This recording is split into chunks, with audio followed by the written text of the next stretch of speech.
नमस्कार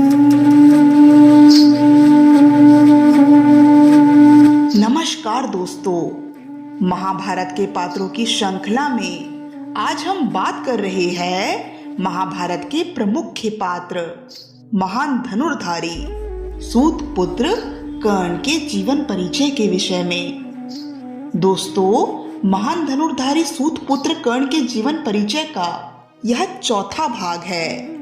अगर आपने इसके पहले के सभी भाग अभी तक नहीं देखे हैं तो कृपा कर पहले आप उन भागों को देखिएगा, जिससे आपको सूत पुत्र कर्ण के जीवन परिचय को समझने में ज्यादा आसानी होगी।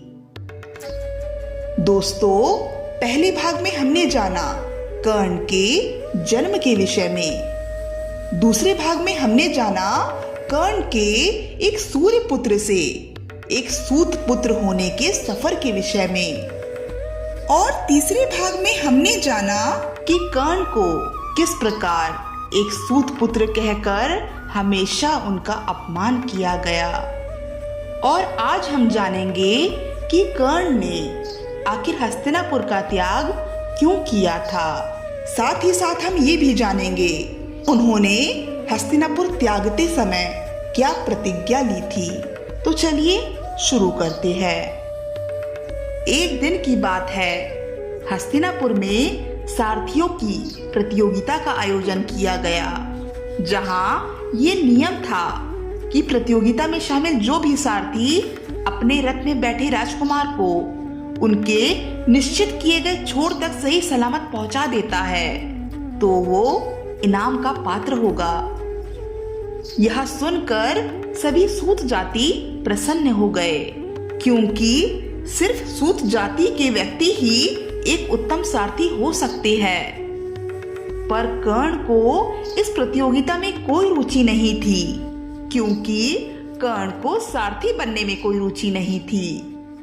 कर्ण की रुचि इस प्रतियोगिता में ना देख पितामह भीष्म ने अपने सारथी व कर्ण के पिता अधिरथ को ये आदेश दिया कि कर्ण को इस प्रतियोगिता में शामिल किया जाए और उसे ये भी समझाया जाए कि उसे अपनी वास्तविकता को स्वीकार करना ही होगा। अधिरथ ने कर्ण को आदेश दिया कि वो इस प्रतियोगिता में शामिल हो और कर्ण को भी अपने पिता का आदेश स्वीकार करना ही पड़ा, पर एक शर्त पर। कर्ण ने पितामह भीष्म से कहा, पितामह भीष्म, मुझे ये प्रतियोगिता स्वीकार है, पर एक शर्त पर कि मेरे रथ पर कोई राजकुमार नहीं बल्कि स्वयं आप विराजमान होंगे। और यदि मैंने आपको सहकुशल आपके मंतव्य तक पहुंचा दिया तो मैं इस प्रतियोगिता का विजेता बन जाऊंगा और पुरस्कार का भागीदारी भी। पर पुरस्कार मेरे मनपसंद का होना चाहिए। मैं चाहता हूँ कि किसी भी बालक का भविष्य उसकी जाति से निर्धारित ना किया जाए, अपितु उसकी योग्यता से निर्धारित किया जाए। और यदि मैं इस प्रतियोगिता को जीत जाता हूँ तो मुझे धनुष बाण चलाने की आजादी दी जाए।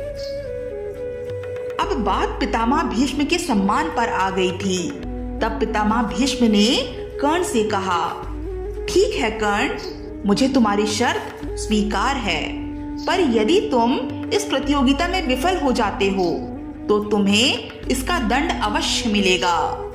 और तो और तुम जीवन में कभी भी धनुष बाण को स्पर्श करने की बात अपने दिल और अपने दिमाग से निकाल देना।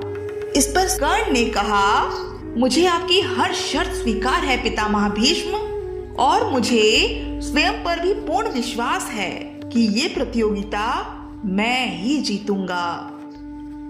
अब प्रतियोगिता का आरंभ होता है और कर्ण के रथ पर पितामह भीष्म भी सवार हो जाते हैं। कर्ण अपने रथ को हवा से भी तेज दौड़ाते हैं और इधर राज परिवार के राजकुमारों को ये चिंता सताने लगती है कि यदि कर्ण प्रतियोगिता में जीत गया तो उसकी सभी शर्तों को मान लिया जाएगा। फिर हम में और एक सूत में आखिर क्या फर्क रह जाएगा। हमें अपने भविष्य की रक्षा स्वयं ही करनी होगी।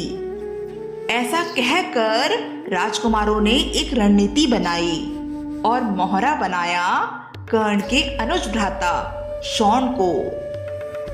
उन लोगों ने शॉन के मस्तिष्क में ये बात भर दी कि यदि कर्ण इस प्रतियोगिता में विफल हो जाता है तो कर्ण को अवश्य मृत्यु दंड मिलेगा और उसके साथ साथ उसकी संपूर्ण परिवार को भी मृत्यु दंड मिल सकता है।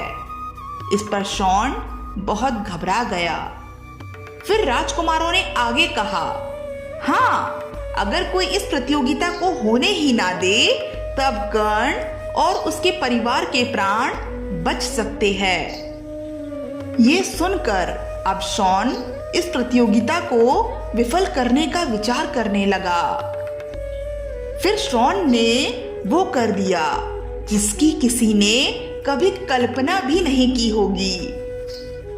उस समय वहां ब्राह्मणों का मंत्रोच्चारण हो रहा था और वहां ब्राह्मणों के अतिरिक्त किसी का भी प्रवेश निषेध था। पर शॉन वहां पहुंच गया और मंत्रों का जाप करने लगा, जिससे वहां हड़कंप मच गया। शॉन को बंदी बना लिया गया और इस कारण प्रतियोगिता को वहीं रोकना पड़ा। शॉन प्रतियोगिता को रोकने में तो सफल हो गया, पर अब जो उसके साथ होने वाला था, जिसकी किसी ने कभी कल्पना भी नहीं की होगी। भरी सभा में शॉन के मुंह में पिघला हुआ सोना डाल दिया गया, जिससे उसकी मृत्यु हो गई। प्राण त्यागते समय शॉन ने अपने ज्येष्ठ भ्राता कर्ण से कहा, हे भ्राता कर्ण, आपकी इस समाज को बदलने की कोशिश में मेरा एक छोटा सा बलिदान स्वीकार करो। मेरी मृत्यु को व्यर्थ मत जाने देना भ्राता कर्ण। मुझे पूर्ण विश्वास है कि आप इस समाज में अवश्य बदलाव लाएंगे, तभी मेरी आत्मा को मुक्ति मिलेगी।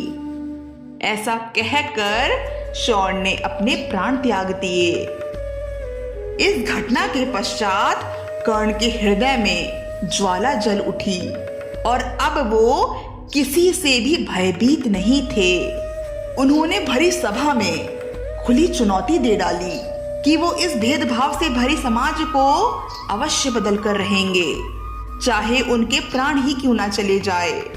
और उन्होंने ये भी प्रतिज्ञा ली कि हस्तिनापुर में वे तभी कदम रखेंगे जब वो एक सर्वश्रेष्ठ धनुर्धारी बन जाएंगे। ऐसा कहकर कर्ण ने हस्तिनापुर का त्याग कर दिया और निकल पड़े एक गुरु की खोज में, जो उनको एक सर्वश्रेष्ठ धनुर्धारी बनने का परीक्षण दे सके। तो ये थी दोस्तों कर्ण के हस्तिनापुर त्यागने का कारण। आज के लिए बस इतना ही। अगली वीडियो में हम कर्ण के शिक्षा दीक्षा से संबंधित चर्चा करेंगे। तब तक के लिए धन्यवाद।